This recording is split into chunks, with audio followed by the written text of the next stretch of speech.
Good morning from Panhandle Outdoors with Winston Chester. Panhandle Outdoors, your source for fishing, hunting, and information for folks who enjoy the great outdoors. Now sit back, relax. It's Panhandle Outdoors.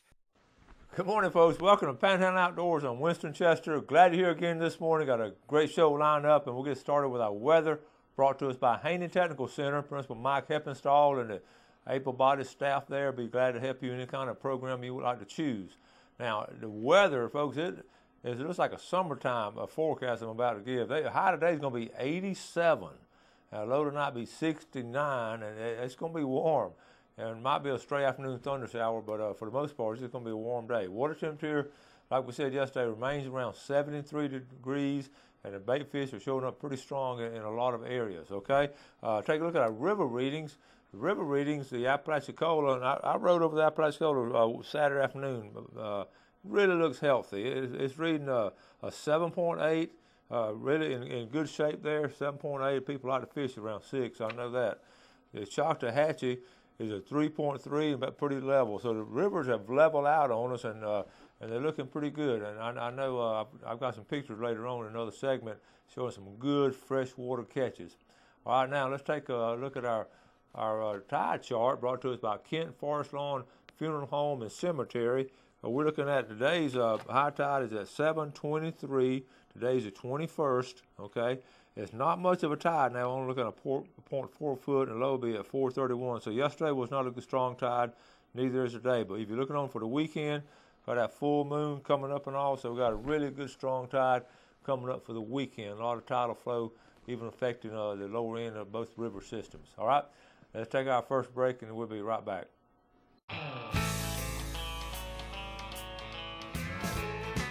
All right, welcome back. Let's start this segment with the pictures. I got a lot of pictures. It was a good weekend, and I won't be able to show all of them. I'm going to try to spread them out there the next couple of days, but let's get started with these right here. Start off with Graham Lovett with a wahoo.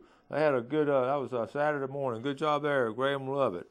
All right, let's move on over. Here's Emily McAfee, folks. This is a 29-inch big trout, 29-inch, weighed around 7 pounds, they estimated. They caught this fish, and they released it unharmed, and that fish might be caught again. I know it's going to have a lot of little baby speckled trout. Good job, Emily McAfee. Blake Sutherland, okay, some nice redfish there. There's Blake right here. Blake Sutherland on a nice catch right there. Check out a nice mess of brim here. Josh Guffrey up in Ponce de Leon. Some really nice. That's a nice mess of fish right there. All right, here's Bill Buchanan with some nice crappie, but the only problem with this picture is taken up in New York State. Bill took off up there and went fishing. He got him in his own backyard. I don't know why he went all the way up to New York, but I guess he did. Here's Josh Guffrey with some of those. He's from Ponce de Leon and got a mess of these. It was like river brim right there, swiftwater brim we used to call them. All right, here's a nice shot here. Howard Farrow really caught some nice fish this weekend. He wade fishing. Here's Guy Ward. Guy caught all these in the bay. This was Sunday afternoon. Caught all these bay fish. He got a flounder, trout, redfish, and here's another ice chest full of John Miller over in Springfield. Caught these right here. So you can see. That's part of them right there. You can see it was a good weekend of fishing. That's just scratches the surface what I was caught. There was some good fishing done, and I'll have some more pictures tomorrow also. Now, let's talk about this triggerfish rule. A lot of people confused the way it came out. It really was confusing to everyone. So the deal was they're going to close it.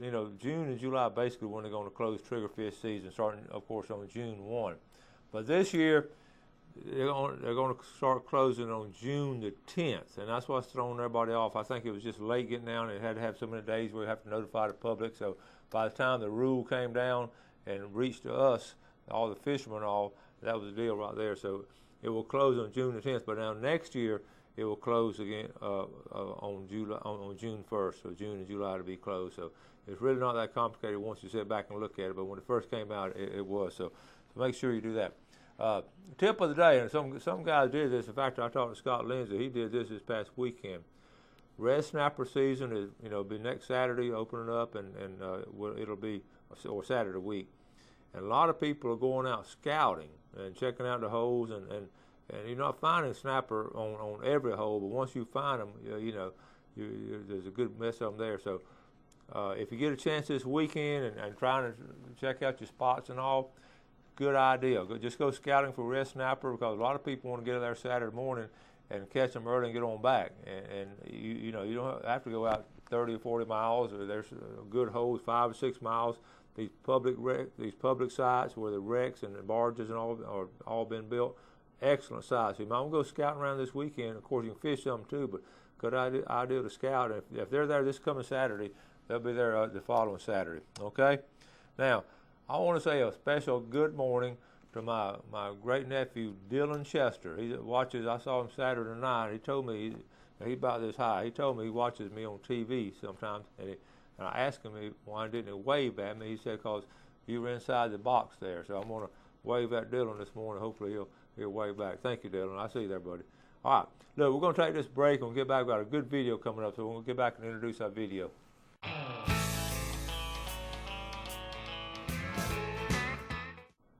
Hi, welcome back. Saturday right after lunch, the family went up there to Bristol. Like I say, I crossed over the Apalachicola River. I always check out the conditions of the river when I look at it. It just looks good sometimes. Sometimes it looks muddy, but it looked good Saturday afternoon. It's good to just take a look at it. But it's so great to get up there around a lot of home folks and all. And the Bristol First Baptist Church had a wild game cookout. You know what a fan I am of all the wild game cookouts all throughout the Panhandle. I go to a lot of them. Most of them in the fall. And I thoroughly enjoy them, and they just great fellowship, great food, great fun, and great door prizes, and enjoy just seeing everybody. And it's just a good thing for the community, and I think our Panhandle, just all through the Panhandle, we just do it all over. And I just thoroughly enjoy doing it. And our kin folks and Whitney got to sing a little bit of this one, and so you'll see it. So what we did is just videoed from the beginning to the end. There's a lot of work goes in when you feed they fed about 300 people. And there's a lot of work goes in it from way back at the beginning. My nephew, he turkey hunts all over the United States. He and his best buddy, Grant Conyers, and they get turkey meat from all over the place. So let's sit back and relax. I want you to enjoy this. This is just a fun video. Okay, let's watch it.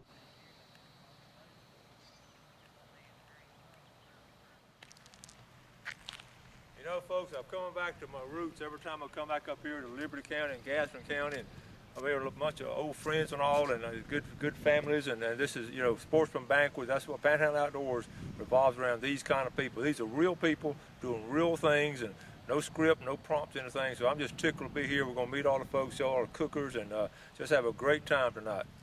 Hi, folks. I'm over here in Bristol, county seat of Liberty County. This is my nephew, Matthew Chester, my brother's son. And Matthew, are you ever going to leave Liberty County? I don't know. We had a wild game cookout, and he's on task, and he's sort of in charge of all these cookers and all. Tell us what you're cooking. This is wild turkey. Wild turkey. Is that real turkey meat? They come from Florida, Georgia, Missouri, and Kansas. Florida, Georgia, Missouri, and Kansas. There's a lot of miles behind this meat. This is something some of y'all got this year? So we got Missouri, and Calvin was in Kansas, and Kim got some from Georgia. Okay. So none of this food we're looking at today has been processed now. This is all real stuff. So Matthew, tell us what else we're cooking. Tell us what some of the boys are doing. We're gonna have some deer meat here. Okay. We got Boston butts and grilled chicken. We have quail and Apalachicola catfish. All right, let's go over and look at some of that catfish. Here's my favorite spot right here, Apalachicola River catfish, right? Yes, sir. The whole front line. Winston Chester. Kim Noble. Kim Nobles and Kenny Ford. Now, y'all know this family, he's got kin folks all around through here. We all kin each other somewhere. That's right. Because we all have our roots over here. Right. Now, tell us about where you caught these catfish. I was fishing in up at Apalachie Landing and up upper river there about Jim Moore's Dam, and got them on crawfish trot line. Crawfish trot line. Yeah. The old-fashioned way. Yes, sir. You gave me a sample a while ago. I mean, you got a right size and everything. All right. Look at this pan over here. Close that pan over there. Close that make you hungry? That'll make you hungry. You gotta check your heartbeat. All right. This is a hard-working little boy. Now, what's your name? Whit. Whit. Now, what's your job? Flour. You flour? You sure doing a good job, man. Is there a secret to it? Not a secret, huh? Just do it. Good job. Doing a good job. Okay, I'm here in Marvin, right? Marvin forehand. I coach his first cousin, and then we'll get back to Moser. He lives up here now. Yeah, he lives in Tallahassee. Tallahassee. Yeah. Okay, now listen, what we cooking right here? Quail. Quail. Where does quail come from? They come from a gentleman in Crawfordville. Donated them. Yeah, I know where that is. That's some good quail over there. Yep. How long do you normally cook them? About 5 minutes. 5 minutes. Now, what temperature do you have it on? 350 degrees. 350 for 5 minutes. That's a good tip for today. I'm cooking wild game. All right. Pepper and flour. Salt, pepper, flour. That's all we put on it. See it. Have you been doing any fishing lately? Not lately. Been busy. Always something. Yeah. All right. Yep. Y'all get Jeremy Whitworth, he's got a fun job. He's getting a cut. This Boston butt. See if he can. Now that's some good looking meat right there. Now, how long y'all gonna let me sample it? Yes, sir.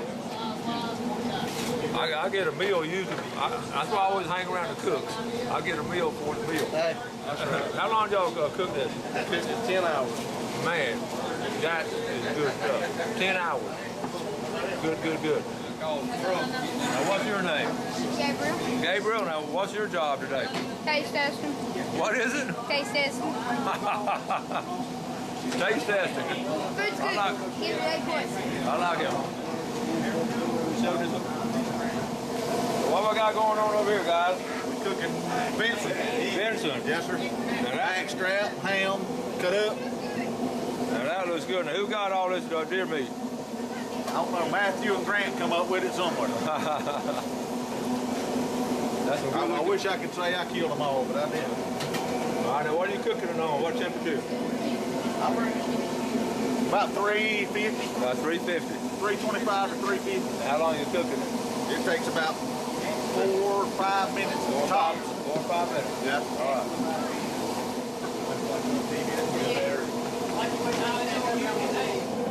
All right. This is what you call a pot of green beans, folks, over there. Woo! Now that's gonna feed a lot of people. This is Jason Brock with Brock's Pine Straw. He's my right-hand man in cooking this turkey. This is Kevin Brown. That's Harold Brown's son. The Brown family down here in Liberty County. From Blue Creek. Blue Creek. Yeah, we know your granddaddies and great-granddaddies. All of them. Glad to have y'all. Glad to be here. Kevin's dad, Harold Brown, has a hunting preserve in Blue Creek called Trails Inn. And they've been raising deer for how many years? 5 or 6 years. How many acres you got in there? We got about 275 high fence, 350 total. Now, if people, right on Chaloja Creek, folks. Now, if people want to find out about it, how would they get to it? Or is it on a website or something? No, sir, we don't have a website, not yet. Anyway, they want to get in touch with us, call our home phone. Or Okay. 379-8191. Very good.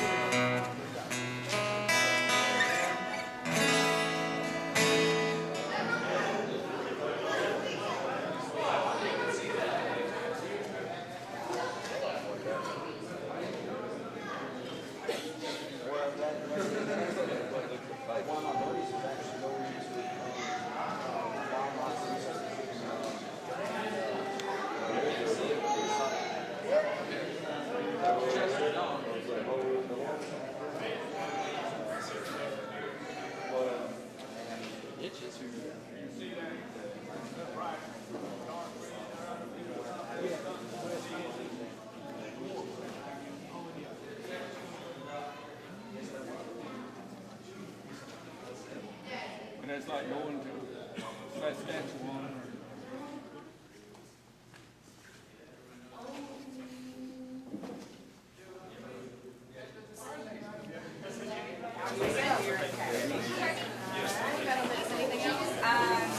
Packaged deer.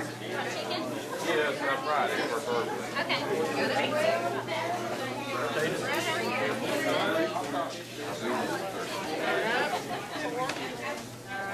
Hey, Sue. There's his. Mashed potatoes. You want some ketchup? I want your fish. How y'all doing today? Hey, how are you?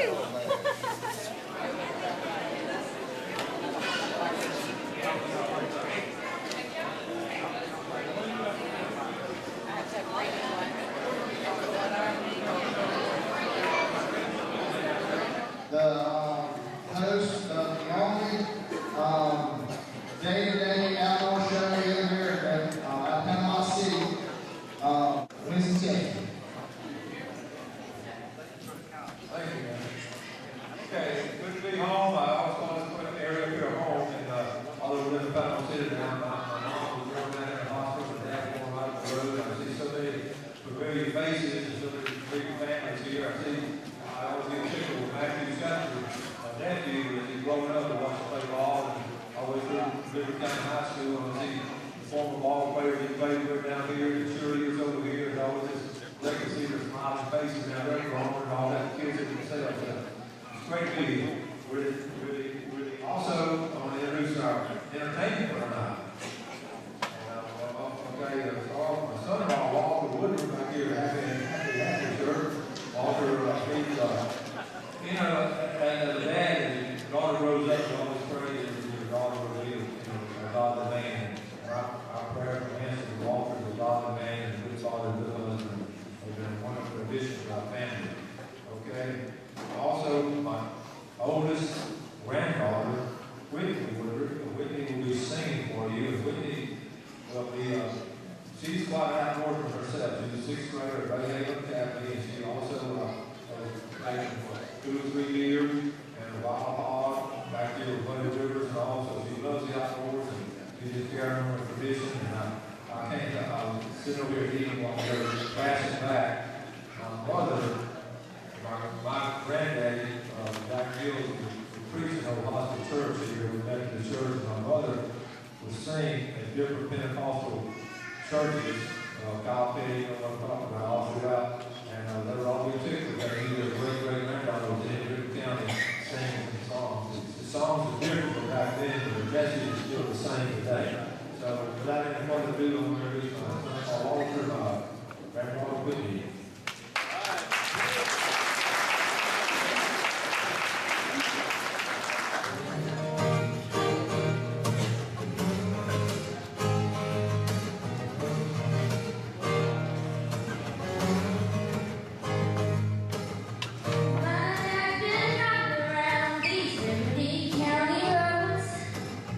Making sure I'm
And if you come to First Baptist Church, that last word says church. You should expect to hear something about the Lord.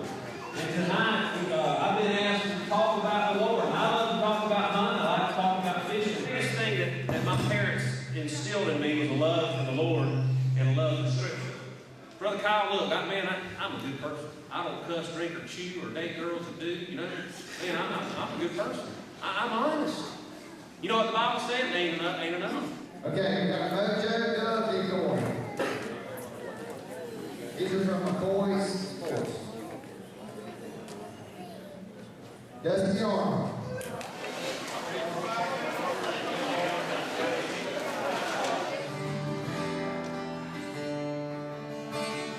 You got 4 more, John?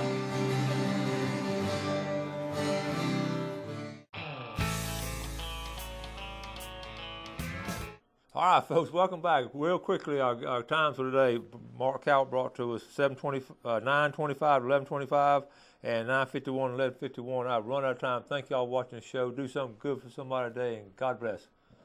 Thanks for joining us for Panhandle Outdoors with Winston Chester. Panhandle Outdoors features hunting, fishing, and other activities and information to help you enjoy the great outdoors. Join us next time for Panhandle Outdoors.